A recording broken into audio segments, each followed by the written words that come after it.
go and do fun things than this. Hello, everybody. My name is Steve Mereness.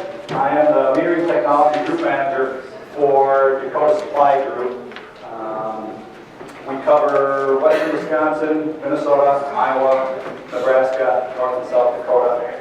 We are the Badger meter distributor. What I'm here to talk about today is new meter technology, and this is not just exclusively to Badger meter.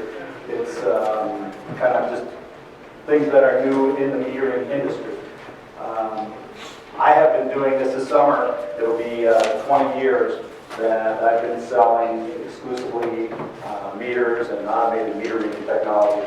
And really for about the last 18 or 19 years, everything's been pretty stable in terms of the mechanics of water meters.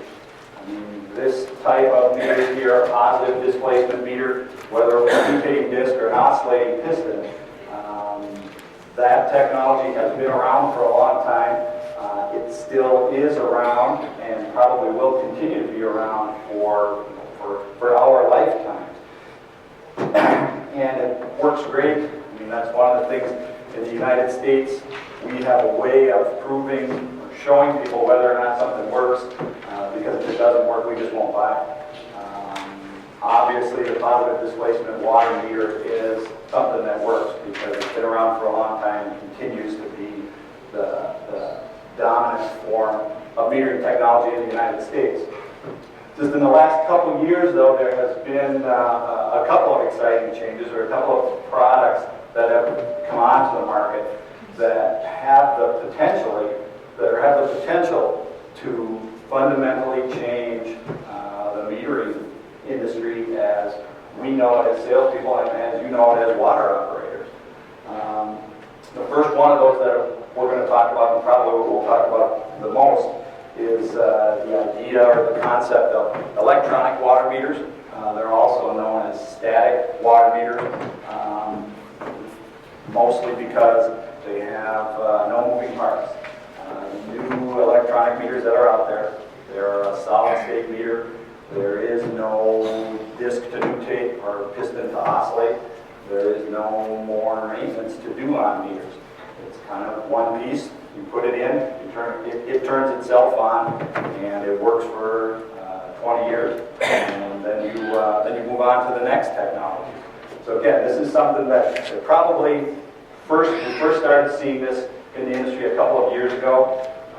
I would tell you, when I first went to a meeting where this technology was introduced, my initial reaction was, there's no way. We are, and you are, people that we're used to using screwdrivers and wrenches. We're not software people, we're not electronic technicians. So I was very skeptical of it. But the reality of it is that the interest has far exceeded what we thought it was going to be. I think it's far exceeded what the manufacturers thought it was going to be. The product has been accepted. The engineers have really embraced it. So it's something that I think you're going to see more and more of in your jobs in the field on a daily basis. So that was kind of when Kyle asked me if I could come here and make a presentation. This was what I really wanted to talk about. So again, this is an example of a positive displacement meter. Inside of this meter we have a chamber with a little disc in it that nutates. The other technology, the oscillating piston, similar design where there's a chamber and there's a little piston that went around as the water moved through the meter. It moved, it created physical movement, and we were able to spin a magnet and read the meter. This is an example of one of the styles of electronic static meter that's available today. This happens to be Badger's.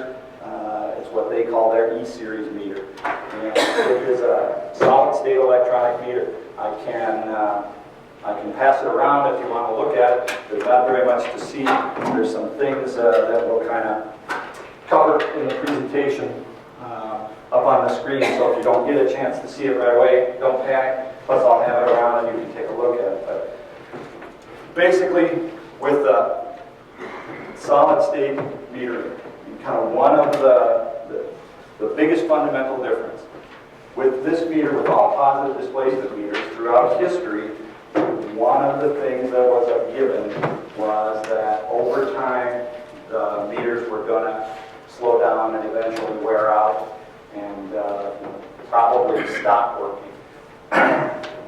One of the fundamental differences with electronic meters, and I think what's going to have the biggest impact on our industry, is this part right here. New meter accuracy for the life of the meter. All positive displacement meters, when they're brand new, when you first install them in your system, they all are essentially 100% accurate. And they maintain that accuracy. The manufacturing processes have gotten better over the years. They can maintain that accuracy for a long time, but it just is a fact of life that positive displacement meters over time will wear out and they will slow down and they start to lose accuracy, and utility starts to lose revenue because of slower meters.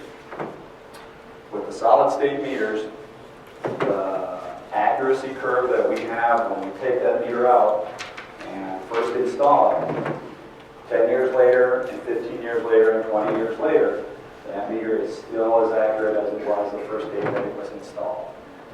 Again, just a fundamental difference from what we have today and what we've been used to up to this point in time. So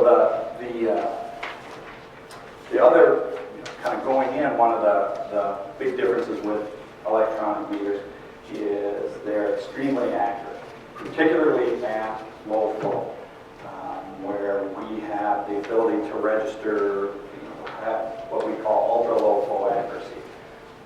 Positive displacement meters, brand new positive displacement meters out of the box, they were 100% accurate down to about an eighth or a 16th of a gallon per minute, depending upon, you could split hairs and which manufacturer you used and who you believe.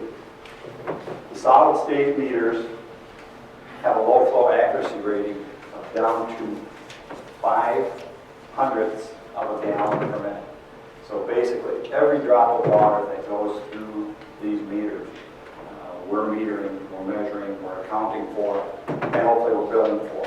So that's going to benefit the utilities. On the accountability side, we aren't going to have to really, right now, utilities, when I talk to them about their accountability study, they kind of have a fudge factor. Well, we know that the meters are losing X amount, so we just add that on. We won't have to do that anymore.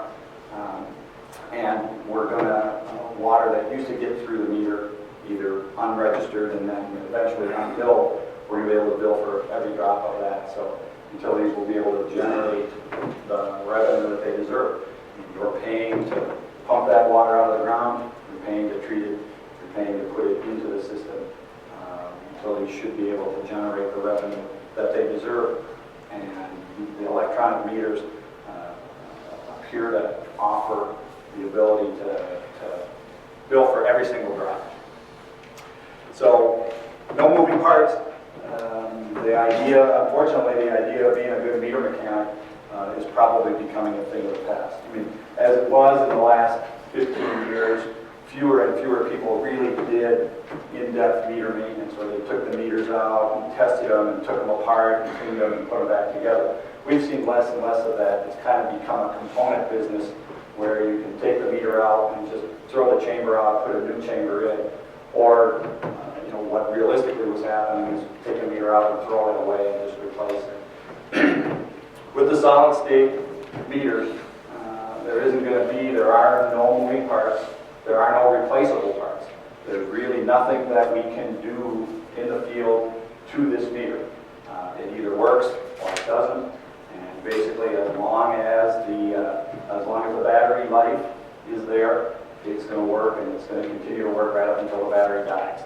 So when we talk about the impact, again, I try not to hype this too much, but I mean, this is really a fundamental change in what we have had in the metering industry for many, many years, where meter service type things, the parts budget for meters will end up going away because there will be no parts that we need to buy to fix these, replace them, or service them. The majority of the solid-state meters on the market come with a 20-year or have a 20-year battery life. That compares favorably when people say, well, what's the life of this meter, a positive displacement meter? We say 20 years. Well, what does that mean? In the case of this meter, it means that probably after 20 years, the meter's lost enough accuracy that it would make sense, it would make financial sense to replace it, because a new meter is going to generate you more revenue, so it makes sense to make that financial investment. With these meters, 20-year battery life, one of the things that will give us in your cities out there, I mean, I know it's very common in Minnesota, that you could, the day that you got hired by the city, you could have gone out and installed a meter in somebody's house, and you could retire from the city 32 years later, and that meter is still in the basement of that house. Minnesota doesn't really push meter testing, meter replacement programs, not say to the extent that Wisconsin does. One of the things that, and so the downside to that is that we have, I've had many instances where we're working with cities and they're doing a meter change out. We're pulling out meters that were installed in 1964 or 1969. That it's great if the meter is still working. I think that's a testament to the quality of the meters that all the manufacturers supply nowadays. That we can have that meter in there for 40 years. The downside is at some point in time, I mean, we knew the day that it went in that that meter was going to start to lose accuracy. And probably, if you've got a good water system that was a good quality meter, everything was working well for it. Maybe even the first 30 years it was all right, but certainly those last 10 years that meter's been costing money. One of the things that we will have with the solid state meter, with that battery powered with a 20-year battery life, in 20 years you're going to have to do something. You aren't going to, it's not going to give the utility the option of, yeah, I'll just, something came up today, we got snow, I was going to replace that meter, but we got snow, I don't have time to do it, so I'll leave it, and then it becomes spring, and then it becomes summer, and pretty soon it becomes 35 years that meter's been in service. Because they're battery powered, and they're going to have a limited life expectancy, it's going to force us to replace meters on a 20-year cycle, which is a good thing because it's going to help the utility continue to maximize the revenue and the accountability for the meters that they've got in their system. So I touched on this a little bit. A typical positive displacement meter, when it's brand new, the AWWA guidelines, so to speak, is that it be 95% accurate at 1/8 of a gallon per minute. With the solid state meters, we achieve that 95% accuracy down to 0.05 of a gallon per minute. So right away in any system, in any water system, just the switch from positive displacement meters to electronic meters, virtually every system is going to see an increase in revenue and an increase in accountability, just because we're capturing the low flow that prior to this we haven't been able to measure and account for. Because of the fact, just because of the design of the meter, we don't have any bearing surfaces, we don't have any pieces rubbing against each other, so consequently we can install this meter either horizontally or vertically. It's going to work equally well in any position. With positive displacement meters, even though I know it happens all the time, the manufacturer's recommendation is that this meter always be installed horizontally, flat, square, plumb, face up. This happens a lot, and you can do it. It'll fit in there, and it'll work for a while. The dial will turn, it will register usage, but ultimately, a vertical installation on positive displacement meters is going to adversely affect the long-term life expectancy. First year, yeah, the meter will work fine. But in 5 years or 10 years, we're going to see that the accuracy of that meter has dropped out substantially faster than if it had been installed horizontally. Excuse with the solid state meters, that's not an issue. We can install them vertically, we can install them horizontally, we can install them face up or face down. It doesn't matter, because we're not, there's no physical movement taking place inside there. They're also not affected by impurities in the water. If you look at that meter that's going around, you can basically see straight through. So sand or grit or scale, small stuff. I mean, of course, if you've got a rock big enough to get stuff going through that meter, you've got a bigger problem than a rock getting stuck in your meter. But so, you know, there's a lot of systems where the water quality is just one tick off, and they're very hard on positive displacement meters. And we've got customers throughout our territory, less and less every year, I would say, but we used to have a customer that basically every 5 years they have to replace their meter. Their water quality was just so poor, it just ate the insides up on the positive displacement meter. Again, without that oscillating piston or mutating disc in the meter, we aren't going to have an issue with a certain amount of solids. And again, these aren't recommended for wastewater. We don't want big chunks in there, but certainly the kind of small impurities that we see in the water system on a regular basis aren't going to adversely affect this meter. And then pretty much all of the solid state meters available today work with pretty much all of the automated meter reading technologies that are out there. There are many things that we get from these meters, we can get from these meters. All of the solid state meters that we have offer enhanced amounts of information, where this meter and this register, hey, they were a great meter and have been for many years. But basically, the only thing that this meter can tell you, or that this register can tell you, is how many total gallons have gone through the meter in a forward direction. And we don't know how fast it went through. We don't know if any water went backwards through the meter. This just tells us a basic tidbit of information. Now, the AMR systems that we have started installing to the meters in the last few years, the AMR systems can give us a lot of information. Can give us a lot of this information, but again, that's all driven by this device. The register itself still doesn't provide us with a tremendous amount of information. On the ultrasonic or the static solid state meters, is the word I was trying to think of, virtually all of them give us enhanced amounts of information. On a typical, this is kind of a picture of what the screen could look like and the various things that you could see on the screen. For one thing, we can measure down to the hundredth of a gallon. Jim, is it thousandth of a cubic foot and hundredth of a gallon that we can measure down to? That sounds right. We are changing that, so we're going to try to get you the better. Yeah. That's so complicated that I don't understand it, so let's not go there. I got an email about it and I read it and went, huh? But, so we have greater resolution, let's just leave it at that. We can read down to a much greater resolution. The meter tells us both the total flow on the meter and the rate of flow. So when the water is flowing, that one that's going around, if you flip the lid up and down, you'll see that there's a bunch of zeros. And then when you flip it up again, it says ERR, which is error. That's because we don't have any water in the meter. If we had that meter in line, we had water flowing through it, that would display the rate of flow through the meter. That's handy for a lot of different ways, or a lot of different reasons. You can illustrate to the customer very graphically. One of the biggest misconceptions that I've seen is that people have no idea how much water is used and how fast it's used when you flush the toilet.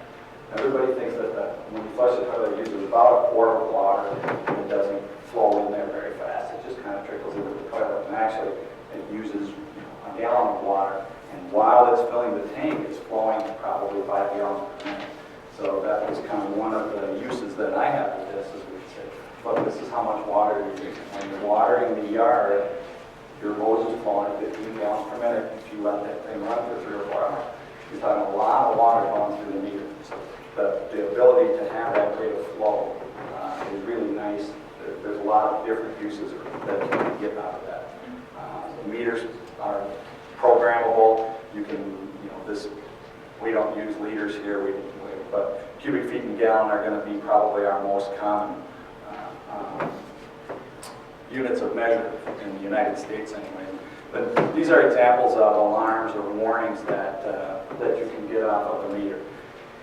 The one that's going around right now, there's a little triangle that tells us that there's an error of some kind, and that is because there isn't any water in the meter.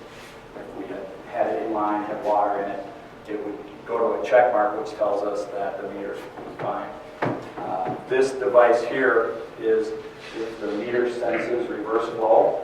So one of two things. If the meter's installed correctly in the forward position and a reverse flow event happens where the water flows backwards through the meter, this little device will light up. This one that I have up here I have had it on the test bench at the shop and ran water backwards through it so that you can see what that looks like.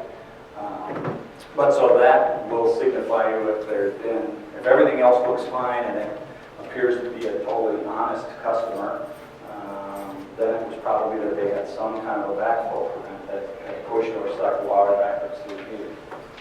The other thing that this can show you, I know in all of your towns there are no dishonest people, but in some towns there are, and some of those people will take the meter out and put it in backwards.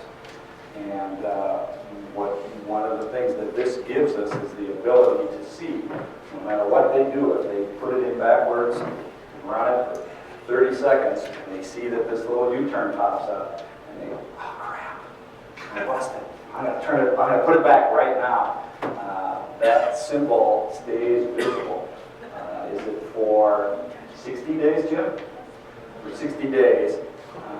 So you as a water operator could see that and go, now how do you suppose that happened?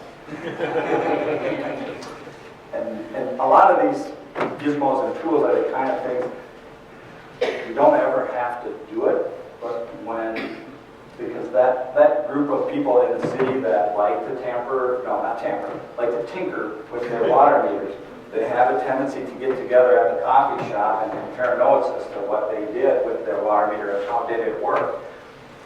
So when the message gets out that, hey, the meter is smart enough to know if you're messing with it or not, that just that message being out there is a very powerful thing and has the tendency to kind of curtail the home meter mechanics. Next little device would be a leak detection. And what this is essentially if the meter is seeing water moving through the meter 24 hours a day, it's going to flip on or trigger this leak indicator. So that way you can, you'll know it's a graphic representation of, hey, something is not normal here, because we should be able to see in virtually any home with relatively decent plumbing, we should see a period at some point in time with zero flow going through the meter. So that meter is constantly sensing that water is flowing through it. It's going to trip that leak indicator. Again, it's a powerful customer service tool. You can tell the homeowner, the people that say, look, there's no way that I can be using this much water. There's no way that the meter can be correct. You can take them down to the meter and show them, look, you see this little device, or you see this little flag here? This tells us that water's flowing through the meter 24 hours a day. There must be some kind of a leak in your home. Let's take a look for it. Is it the water softener? Is it the toilet down in the basement? Something like that. But from a water operator standpoint, it's one more club in the bag for you all to help to provide even better customer service for your customers. If we see an extended period of no flow, that will also trip an indicator. Sometimes that can be legit. Snowbird, somebody is on vacation for a month or two, no water flows through the meter. That would be normal and that would be expected, and you as a water operator would probably know that. But if somebody was to take their meter out and set it on a shelf and put idler in there instead and let that meter sit there, and then quick threw it back in before the end of the month, before anybody from the city came in to check and see what was going on, why their usage was so low. We would see an indicator that tells us, hey, this meter went through an extended period of time with zero flow, which would be abnormal. And the last little indicator is a battery life indicator. And what that does, that will come on when there's approximately 2 years left of battery life on the meter. So it would, as a city employee, as a utility employee, you're going to know, okay, I probably better plan on doing something in the next couple of years, whether it's put some money in the budget because I'm going to have to replace these, or I guess that's probably what you have to plan on doing. But it's just kind of a heads up. It's not exact. It's not like the minute that you turn it on, okay, you have exactly, today you have 19 years and 364 days of battery life. It's just an indicator that the meter has gone through approximately 18 years of its useful life. And you need to start thinking about what your next step is going to be. How the meters work, and I don't really have a good slide to indicate that, so we'll do shadow puppets, but the difference between positive displacement meters and solid state, static, I guess solid state is the word that I'm, electronic meters. Positive displacement meters are volumetric meters, where we're measuring the volume of the water that flows through the meter. With electronic solid state meters, we're measuring the velocity. So what we're doing is we're just measuring how fast the water flows through the meter. It's a fundamental difference in the metering technologies.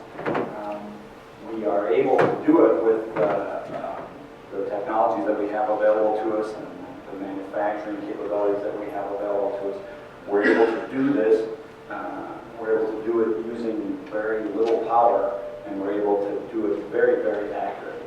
The type of technology that this particular meter uses is what's called ultrasonic transit time, where we have two little pingers that one's here and one's here. And if this emits a sound wave, bounces off a reflector, travels through the meter, goes up, and gets heard on the other end. Simultaneously, there's a ping around this end that's sending a similar signal going in the opposite direction. Okay, so we've got basically a two-way street. When the meter's full of water, but we're not using any water, those signals are going to travel in both directions at exactly the same speed. Okay, when we start to use water, let's just say the direction of flow is this way. Okay, so this sound wave is going to be moving with traffic. So it's going to go a little bit faster. This sound wave is going to be moving against traffic, against the flow of water. So it's going to take it, microscopically, it's going to take it a little bit longer to cover the distance. So what we measure with this type of meter, we measure the difference in time, the difference between how long it takes this signal to go upstream and this signal that's going downstream.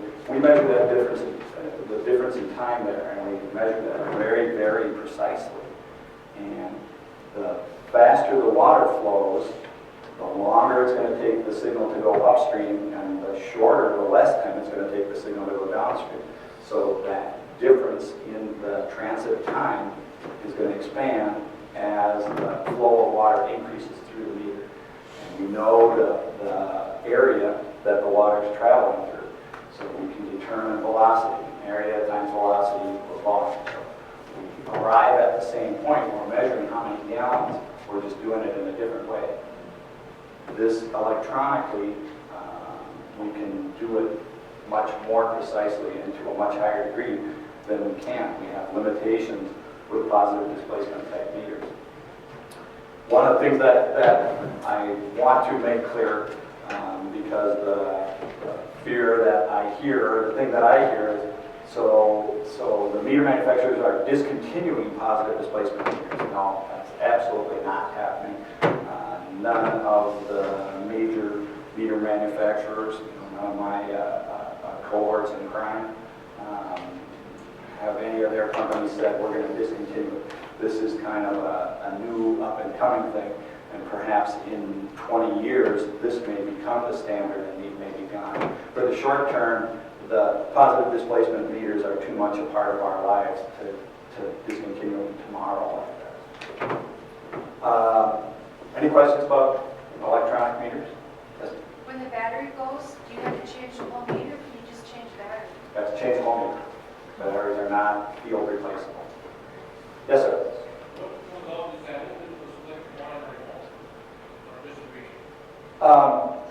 The display would be just on the meter. What you would see remotely, these meters can only be hooked to some type of AMR device, whether it is a mobile radio read system or a fixed network system. And for the most part, the radio read device determines how much information you get. But most of the AMR devices have leak detection in them. Most of the AMR devices have the ability to recognize when there's extended periods of no flow or high usage and things like that. But there isn't a visual remote read that works with any of the solid state meters. So what's the cost? Typically, the solid state meters run about 20% more expensive than the positive displacement meters. So they are, there's a couple of dollar bills attached. Going to, real quickly, I've got an overly long PowerPoint presentation about mag meters, which I'm going to skip, and I'll just talk about mag meters. The other big change that we've seen in the industry, and this is probably more in the last 5 years, has to do with on commercial and industrial type meters. We've seen a lot more acceptance of a mag meter or electromagnetic meter. It's an example of it. And it's too heavy to pass around, so I'll just kind of talk about it and tell you about it. But bottom line is, if you look through this meter, you can see that there's nothing that hangs down in the flow at all.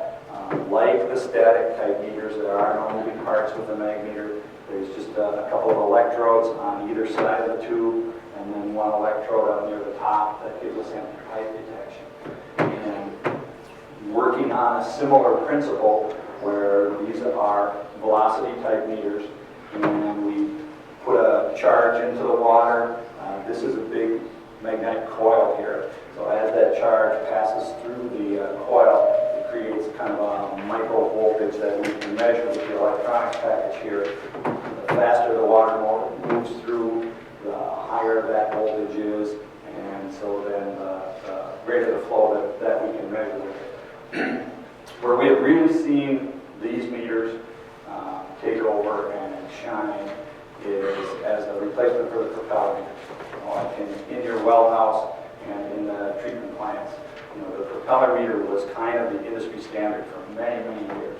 It was very good at what it was designed to do, which is relatively high, sustained flow and kind of rough service applications where instead of little tiny fins that were measured with a micrometer, it had 3 or 4 big blades that were a 1/4 inch thick. It could accept water hammer from pumps going on and off, and valves slamming shut, things like that. It's very rough service. One of the drawbacks to the propeller meter was always it was never designed to be a real precise piece of equipment. It was where positive displacement meters, the AWWA standard is plus or minus 1.5%.